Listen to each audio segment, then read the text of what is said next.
There was a time when wifey and I lived in Japan for a while, and I came over that period of time. I really came to enjoy watching Japanese sumo wrestling on TV. You know, when I first saw it, I was like, oh man, this is really dumb, but it really is not. Sumo wrestling is the national sport of Japan, and if you take the time to learn about it, you find out there's a lot more to it than meets the eye. Let's take a quick look. Sumo wrestlers in training belong to what's called, in Americanized, stables. There's about 30 of these guys. There's about 40 stables across Japan. There's about 30 or so, potential sumo wrestlers and experienced sumo wrestlers that belong to each of the stables. And they all eat together, and they all eat the same. They train the same every single day. A lot of them, I know a lot of you think, well, these guys are just fat. Let me tell you something. What they eat generates muscle, and they're very strong. I mean, you can't be a weakling and face another 350 to 400 pound guy. You've got to be strong to handle this stuff. And underneath that fat are a ton of muscles, believe me.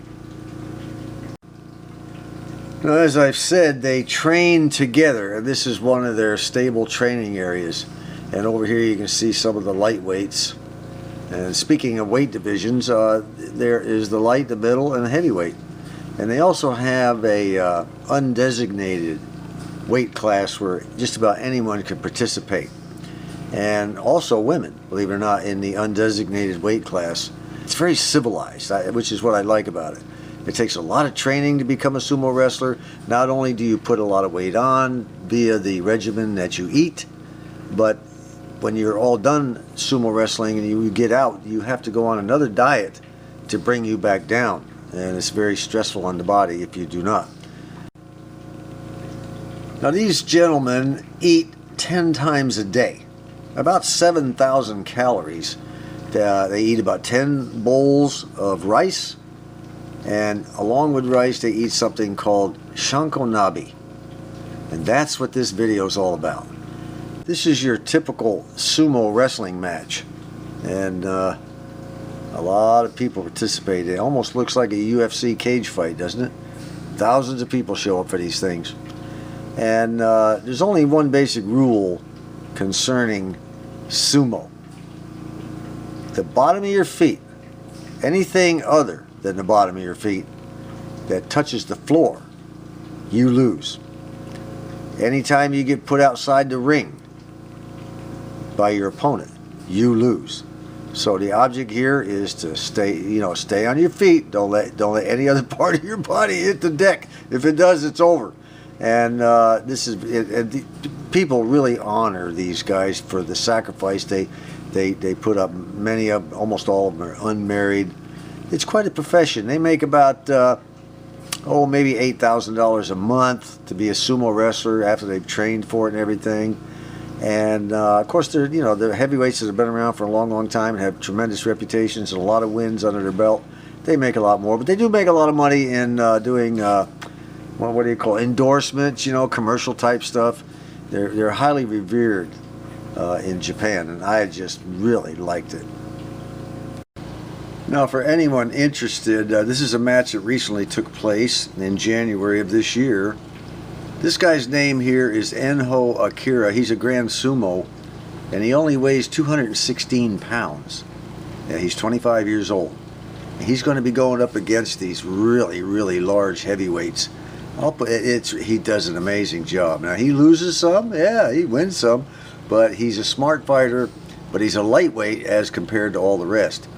If you're interested at all, I'm going to put the link down underneath the video. Remember, this is civilized wrestling, and I just find some of the moves this guy puts on, and of course some of the other guys do pretty good too. It's kind of interesting to watch it. Now, this is Akira here in the red, and this guy probably here outweighs him about probably 2 to 1. He's really a good fighter. Not a fighter, he's a wrestler. This is not fighting, this is wrestling. Civilized wrestling. He wins the match. And of course the instant replay picks him right up. Boom! So you see, these guys are not just fat. There's a lot of muscle under there. Now here you see some chanko-nabe cooking up. It's just basically, it's actually sumo stew or sumo soup. And it's meat with lots of protein and vegetables and things of that nature that gives the sumo lots of strength. And they eat a ton of it every day. And we're going to make some. Chanko-nabe, here we go, here we go. As you can see, our countertop is just full of stuff. We just came back from shopping a few days ago. And we always buy way more than we need, especially these real fat foods, you know, they keep me skinny. Okay, what do we have to do? First of all, have I ever made chanko-nabe before? No, I never have, but I'm going to give it a stab. I went all over the internet looking for how to make chanko-nabe. You'd be amazed how many different kinds there are. Oh, there are all kinds of ingredients. It's much like an American stew. Everybody makes it different, and everybody puts different stuff in it. Although the basic ingredients are the same, but they add whatever they want. So this is a kind of a mixture. And instead of having like chicken stock or beef stock for stews like we do here in America, the Asians use, or Japanese in particular, use a fish stock. It's the same basic thing as chicken stock, only they use fish. And it's called dashi. And we're going to show you how to make that. Actually, I'm kind of lazy. I'm going to be making dashi using powdered dashi, sort of like bouillon cube, okay? Powdered bouillon cube or chicken powder. You can make your own. You can take seaweed, soak it in water overnight, and then the next day add what's called bonita flakes. Now, bonita is a fish. This is what they look like.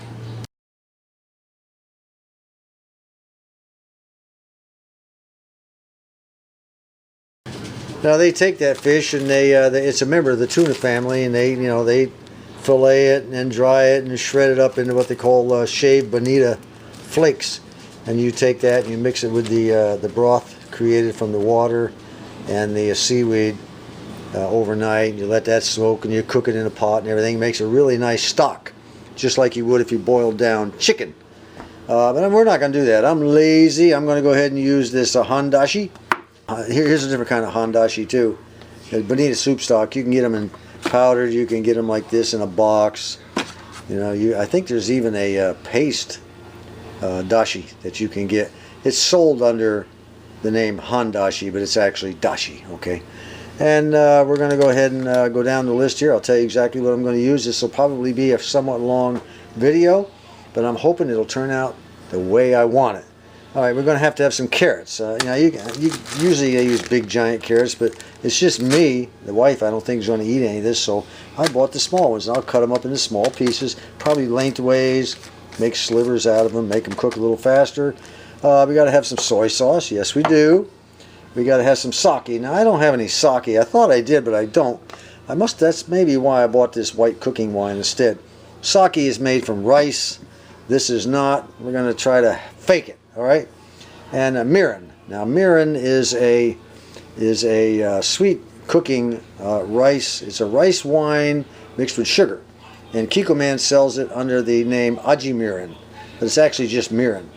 And you can get, I think it's called han mirin, which is a higher alcohol content, which is practically pure wines. But we're going to mix a little mirin in there. You can make your own. You know, you can take rice wine, add a little sugar to it, and bingo, you got yourself some mirin.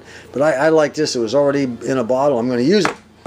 And we've got mushrooms, different kinds of oriental mushrooms. I just said, the heck with it. I'm going to go with these sliced mushrooms. I'm not going to worry about 2-3 different kinds. I'm just going to slice those up and use those. I'm going to cut them kind of small. And what else do we have to have? Oh yeah, we have to have a little bit of, we're going to have to add some rice vermicelli. It's nothing but rice spaghetti. They're just rice sticks, they call them.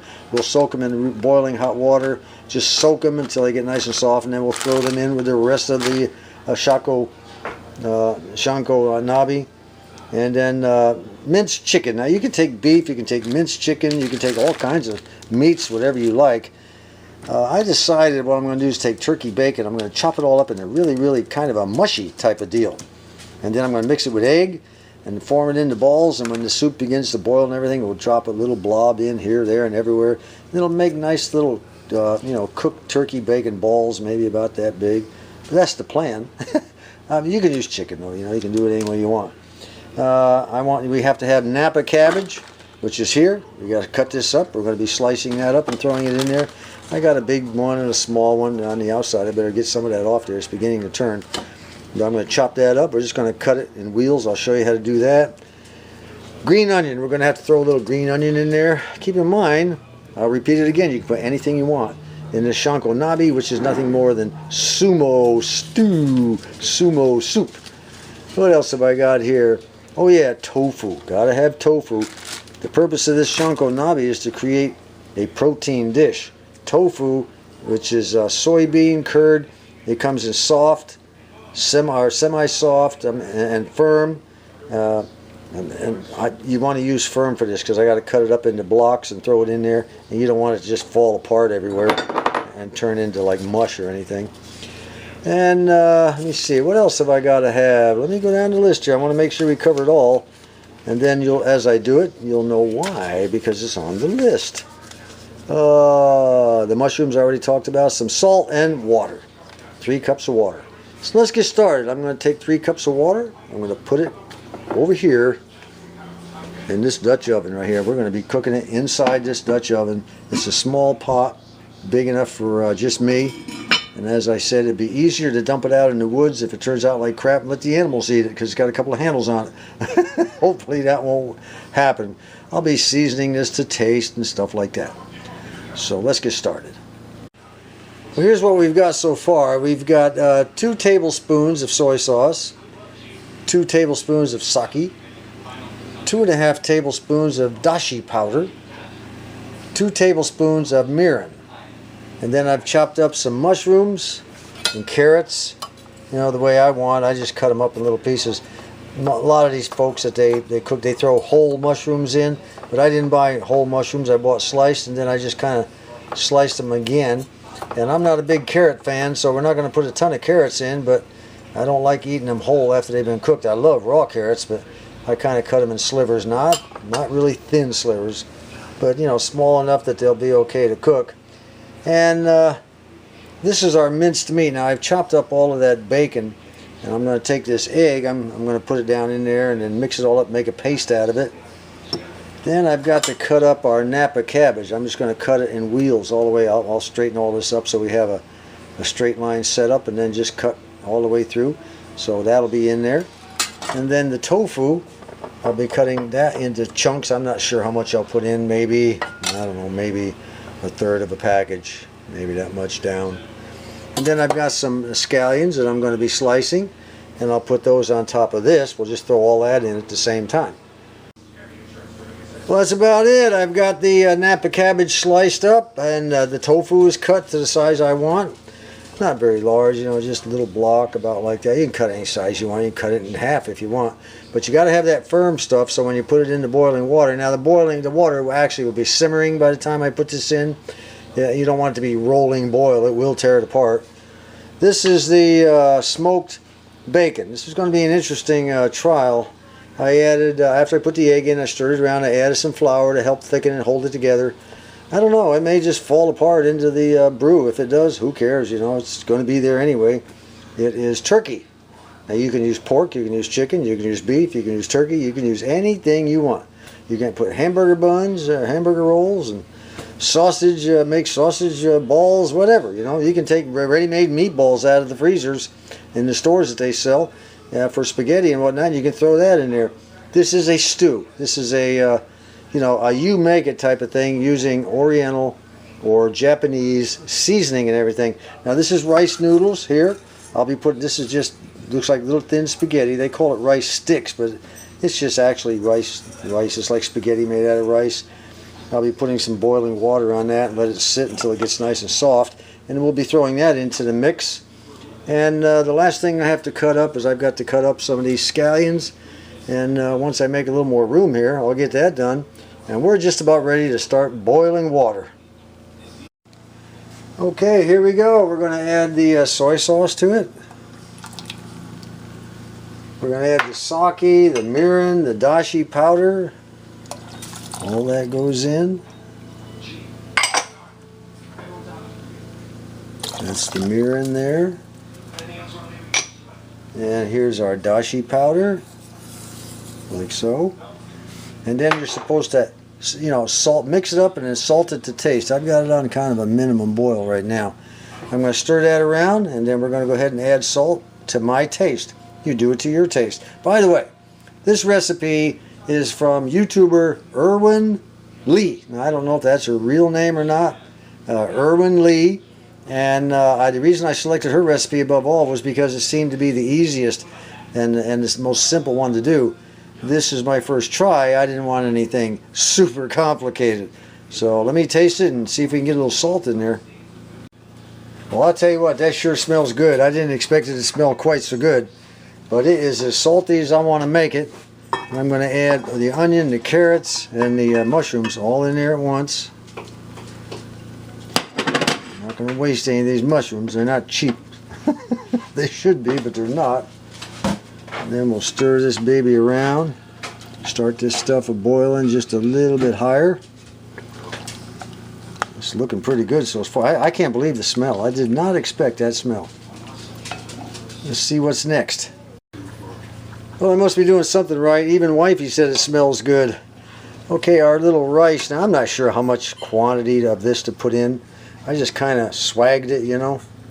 But it looks to be plenty. I'll just go ahead and put that in there and stir it all around and mix it. I just kind of grabbed a bunch and threw it in there. They don't give the specified amounts, you know. I guess you got to kind of figure it out the way you want to do it. Some recipes don't even use the rice vermicelli kind of spaghetti. So I don't know. Am I supposed to separate it, I guess, a little bit.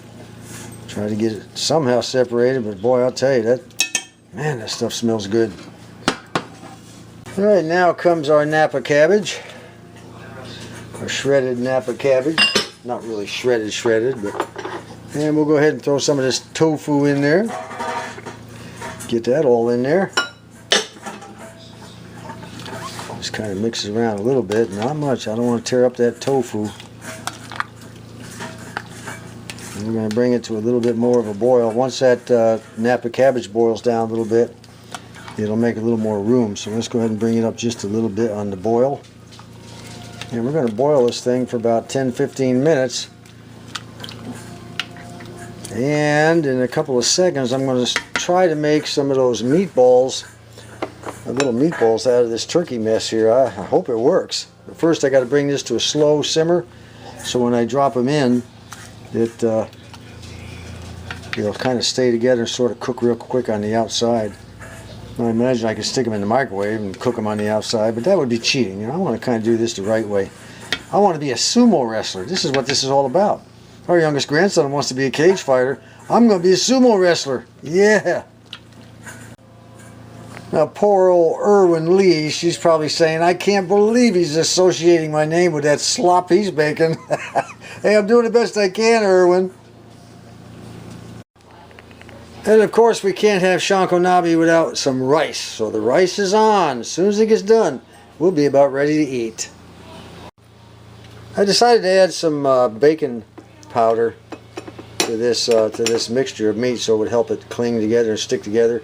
And if it doesn't work, well, I've given it every shot. I got a little flour, a little bacon powder, mixed it up. It's pretty sticky now. That's what I want. Okay, so let's see how we can do with that. Well, that went off without a hitch, all the way around, a couple in the middle. They haven't fallen apart yet. I keep it on a nice, slow, easy boil. I'm going to put the top on it. And we're just going to wait and see what happens. Well, that's about it, guys. The chanko-nabe is about done cooking. The rice is almost done, and the entire kitchen smells great from this stuff here, along with that smoked bacon. Oh, my turkey bacon. Boy, I'll tell you what, you mix those two flavors together, you've got a kitchen that smells terrific. I can't wait for the rice to get done. Just another minute or two. The rice is on the table. Now we're going to try some of this in here.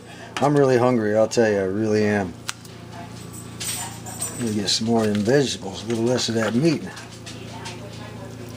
Oh, man, that looks good, smells good. Let me see if I can get a little juice to go down in there. I want some of that juice. Well, it's time to eat. I've taken a little bit of this seasoning, this rice seasoning. This is called wasabi fumi furikake, whatever that means. Some kind of a wasabi. I eat this a lot on rice. You can buy several different kinds at a Oriental market. And then, of course, we have to have some dried, seasoned seaweed and a nice little Dr. Pepper to, just top it all off. So I'm going to start eating before this gets cold. Until next time, this is John. Oh, I am stuffed. But now comes the part I hate, cleaning all the dishes.